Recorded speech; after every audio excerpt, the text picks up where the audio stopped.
So I am replacing the torque sensor on the Ford Escape for 2008. So the first thing to do is basically take out the battery there, disconnect it, because you're gonna be working on the steering column. You don't want the airbags to blow off or set an error. Then the steering wheel will be set to 11 o'clock position. And then we're gonna remove the steering column cover. This is like I think it's a 5.5 bolt for steering them.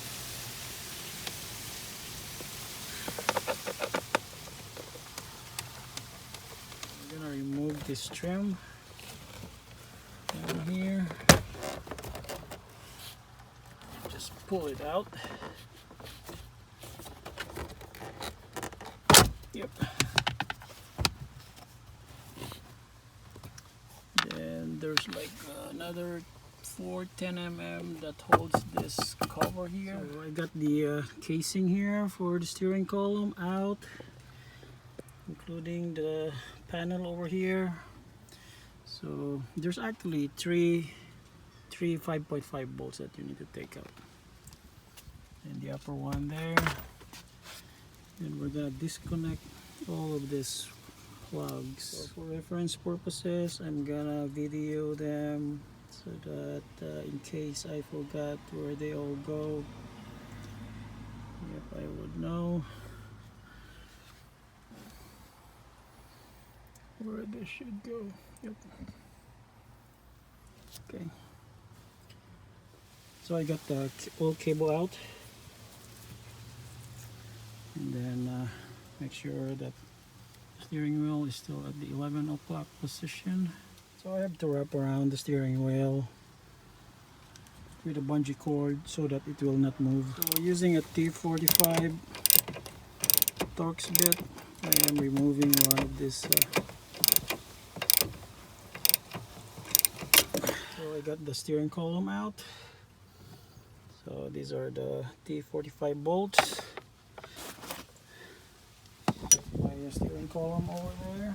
Now we need to remove this big circlip over here, and then disconnect this yellow connector. So I got the snap ring out, and it requires a very large snap ring plier.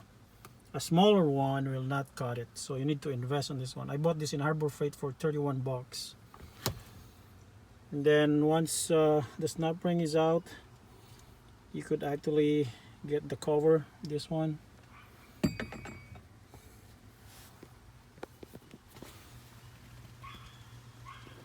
And looking at that, it's not aligned, so I need to kick the tires.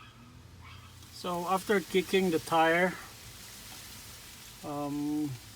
yeah, it's almost aligned with the arrow here, and I could also see the slot on this window, so it means that it's aligned. So what I'm going to do is try to take it out and then put in a new one. So pulling out the sensor, and this is what is inside. So there's like a gear out there, and yeah, that has lots of grease. And then from that there's also like a cover. So here's my new one. It comes with the alignment tool, and then the replacement in the box, and then some instructions. So I'm going to use the alignment tool to figure out if the shaft is in the correct position.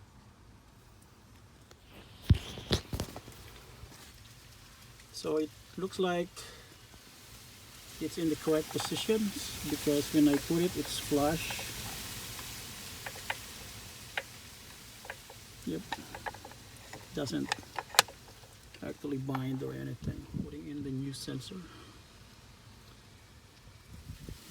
and then double checking it with the alignment tool.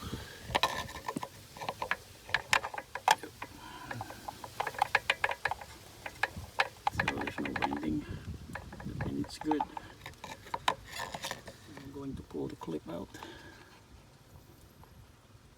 It should be center.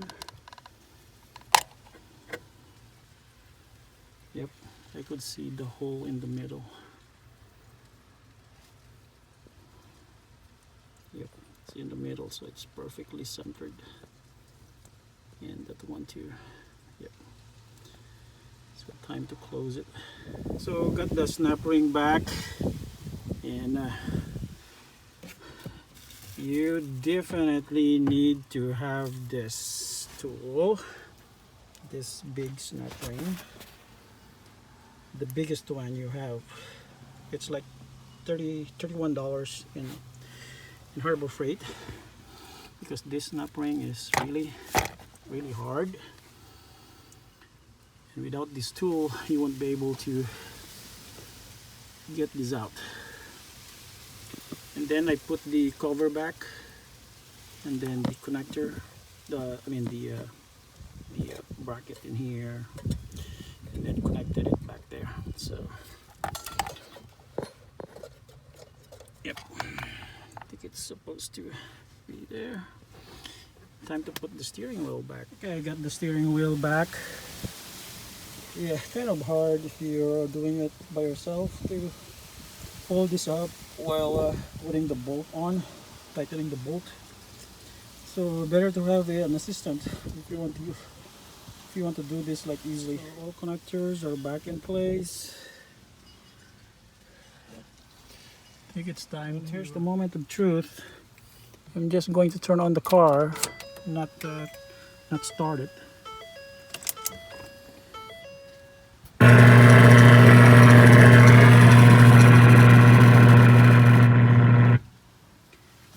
Okay, so it didn't do anything, so that's a good thing. Now let's try start it.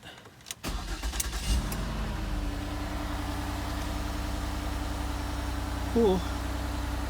The steering wheel is doing okay. Yep, I got power steering. Yep.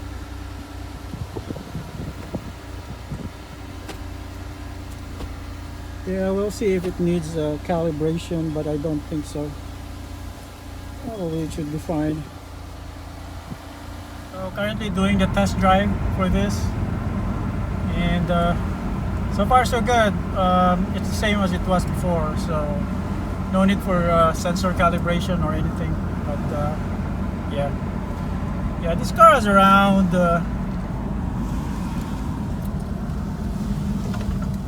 around like 202,000, 225 miles.